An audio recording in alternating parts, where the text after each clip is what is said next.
آداب عرض ہے، میں طلعت گل اپنے ایک اور نئے افسانے کے ساتھ حاضر ہوں اور امید کرتی ہوں کہ یہ افسانہ بھی آپ کو پسند آئے گا۔ لیکن اس سے پہلے کہ میں آپ کو اپنا افسانہ سناؤں، میری آپ سے درخواست ہے کہ میرا جو چینل ہے طلعت گل اس کو ضرور سبسکرائب کریں اور اس پہ جو بیل کا آئیکن بنا ہے اس کو ضرور پریس کریں تاکہ آپ کو میری ہر آنے والی ویڈیو ٹائم پر موصول ہو سکے۔ دوستو، آج کا جو میرا یہ افسانہ ہے یہ ہمارے جو قبائلی علاقوں کی روایات اور جو وہاں کے رسم و رواج ہے اس حوالے سے ہے، اور ایک ایسے ہی واقعات کو میں نے افسانے کی شکل دینے کی کوشش کی ہے، اور خاصا تلخ واقعہ ہے یہ، مطلب افسانہ ہے، اور اس افسانے کا عنوان ہے بغیرت۔ اور کچھ اس طرح ہے کہ اخبار کے رپورٹر اسلم کو اپنی کہانی سناتے ہوئے شیردل خان کی حالت انتہائی خراب ہو گئی تھی۔ اسلم خود بھی بہت افسردہ ہو گیا تھا۔ اسلم شیردل کا بہت اچھا دوست تھا۔ شیردل اور اسلم کی دوستی کو 25 سال ہو گئے تھے۔ وہ اور اسلم ایک ہی گھر میں رہتے تھے، دونوں میں بہت پیار تھا۔ اسلم ایک اخبار میں رپورٹر تھا جبکہ شیردل ایک کمپنی میں کیشیئر تھا۔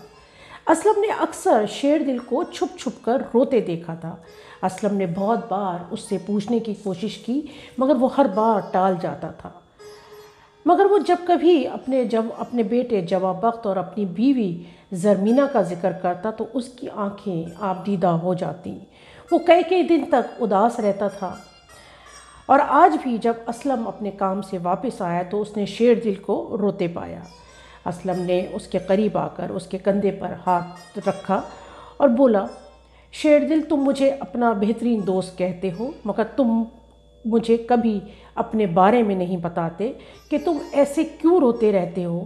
تم نے کبھی نہیں بتایا کہ تمہارے بیٹے اور بیوی کی موت کیسے ہوئی، تمہارے باقی گھر والے کہاں ہیں، اور تم ان سے ملتے کیوں نہیں ہو۔ ایسا کون سا راز ہے جو تم اپنے سینے میں چھپائے بیٹھے ہو؟ میرے دوست، اپنے دل کا بوجھ میرے ساتھ ہلکا کر لو تو تم بہتر محسوس کرو گے۔ اسلم نے شیردل کو گلے لگاتے ہوئے بولا۔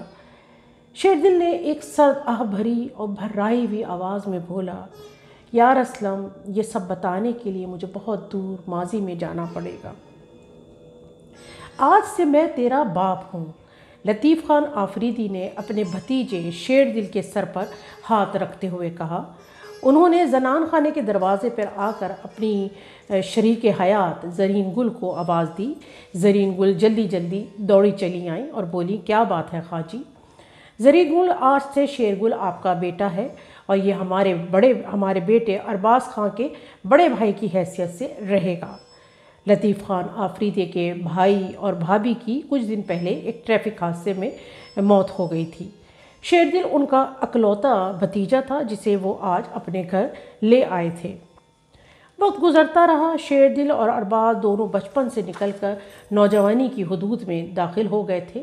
قبائلی رسم و رواج کے مطابق وہ دونوں گھڑ سواری اور تلوار زنی کے فن کو سیکھ رہے تھے اور کافی مشاق ہو گئے تھے۔ اس کے ساتھ ساتھ وہ ہر قسم کا ہتھیار بھی بڑی مہارت سے چلانا سیکھ گئے تھے۔ اور پھر ایک ایسا منحوس دن آیا جس نے پوری حویلی کو لرزا کے رکھ دیا۔ اس دن شیردل اور ارباز دونوں اپنی گنیں صاف کر رہے تھے کہ اچانک نہ جانے کیسے شیردل کے ہاتھ سے گن چل گئی اور اس کی گولی سیدھی جانباز کو جا لگی اور اس نے موقع پر ہی دم توڑ دیا۔ اعظم خان کی تو دنیا ہی اجڑ گئی۔ وہ کبھی سوچ بھی نہیں سکتا تھا کہ اس کا جوان سال بیٹا اس سے اتنی دور چلا جائے گا۔ ابھی تو وہ صرف 16 سال کا ہوا تھا۔ ابھی تو اس نے قبیلے کی سرداری بھی سنبھالنی تھی۔ وہ کیسے اس سے اتنی دور چلا گیا؟ قبائلی روایات کے مطابق آج جرگے میں فیصلہ کیا جانا تھا کہ شیردل کے ساتھ کیا سلوک کیا جائے۔ اعظم خان خود بھی جرگے کا رکن تھا، اور پھر وہی ہوا جو اس طرح کے واقعات میں ہوتا ہے۔ جرگے نے واضح اکثریت سے شیردل کے لیے موت کی سزا سنا دی۔ اعظم خان جرگے سے واپس آیا تو بہت غمگین اور افسردہ تھا۔ زرین گل نے خان جی کو دیکھ کر روتے ہوئے پوچھا، کیا فیصلہ ہوا؟ حالانکہ وہ جانتی تھیں کہ جرگے کی روایات کے مطابق اس طرح کے واقعات میں خون کا بدلہ خون ہے۔ بہت کم ہی ایسا ہوا تھا کہ کسی نے قصاص دے کر خون معاف کر دیا ہو۔ زرین گل نے خاں جی کو جھنجھوڑتے ہوئے پوچھا، آپ بتاتے کیوں نہیں ہیں؟ کیا فیصلہ ہوا ہے؟ لطیف خاں نے کانپتی ہوئی آواز میں جرگے کا فیصلہ زرین گل کو سنا دیا۔ زرین گل ایک دم تڑپ گئیں اور گڑگڑاتے ہوئے بولی، خاں جی، شیر دل نے جانتے بوجھتے ایسا نہیں کیا ہے۔ میں نے اسے پالا ہے، وہ مجھے ارباز جتنا ہی عزیز ہے۔ میں نے ایک بیٹا کھو دیا ہے، مجھ میں دوسرا بیٹا کھونے کی سکت نہیں۔ خدا کے لیے آپ اپنے بیٹے کا خون معاف کر دیں، آپ کو اپنے مرے ہوئے بیٹے کی قسم۔ شیر دل کو معاف کر دیں، ہمارے بڑھاپے کا واحد سہارا ہے، نہیں تو ہماری ساری جائیداد آپ کے چچا زاد کھا جائیں گے اور ہمارے خاندان کا نام و نشان بھی مٹ جائے گا۔ خدا بھی معاف کرنے والوں کو پسند کرتا ہے۔ مگر لطیف خاں نے ہاتھ ملتے ہوئے کہا، مگر میں کیا کروں؟ پورے قبیلے میں مجھے سب بغیرت اور کمزور کہیں گے، اور یہ سب میں کیسے برداشت کروں گا؟ لطیف خاں نے بلند آواز میں کہا، اگر آپ نے ارباز خاں کا خون معاف نہیں کیا تو پھر آپ میرا مرا منہ دیکھیں گے۔ کمرے کے باہر کھڑا شیر دل یہ سن کر تڑپ سا گیا، مگر کچھ بول نہ سکا، اور آخرکار ماں کی ممتا کے آگے لطیف خاں کی انا ہار گئی اور انہوں نے شیر دل کو معاف کر دیا۔ وقت گزرتا رہا، لطیف خاں کے دل پر ہر وقت ایک بوجھ سا رہتا تھا، کیونکہ اس کے چچا زاد بھائی اس کو اکثر آتے جاتے بغیرت اور کمزور ہونے کا طعنہ دیتے، اور وہ واقعی اپنے آپ کو بہت کمزور اور بے بس محسوس کرتے، مگر ان کو زرین گل کی ممتا کا خیال آ جاتا اور زرین گل ہمیشہ ان کو صبر کی تلقین کرتی، اور اسی طرح بہت برس بیت گئے۔ شیر گل جب 25 برس کا ہوا تو زرین گل نے اپنی بھتیجی زرمینہ سے اس کی شادی کر دی۔ 1 سال بعد شیر گل کے ہاں ایک بیٹا پیدا ہوا۔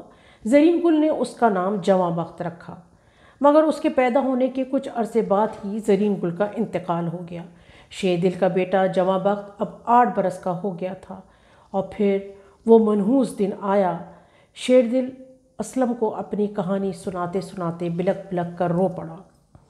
میں فائر کی آواز سن کر کمرے سے باہر آیا، شیر دل روتے ہوئے بولا، اور میں حیرت اور غم سے جم گیا۔ میرے سامنے جواں بخت کی خون میں لت پت لاش پڑی تھی، اور میرے چچا لطیف خان آفریدی ہاتھ میں پستول لیے فخریہ انداز میں کھڑے تھے۔ میں نے لرزتی ہوئی آواز میں پوچھا، بابا جانی، آپ نے ایسا کیوں کیا؟ لطیف خان نے غیرت سے سینہ پھلاتے ہوئے فخر سے کہا، آج میں نے اپنے بیٹے ارباز خان کے قتل کا بدلہ لے لیا ہے، اب مجھے کوئی بغیرت اور کمزور نہیں کہے گا۔ بہت شکریہ۔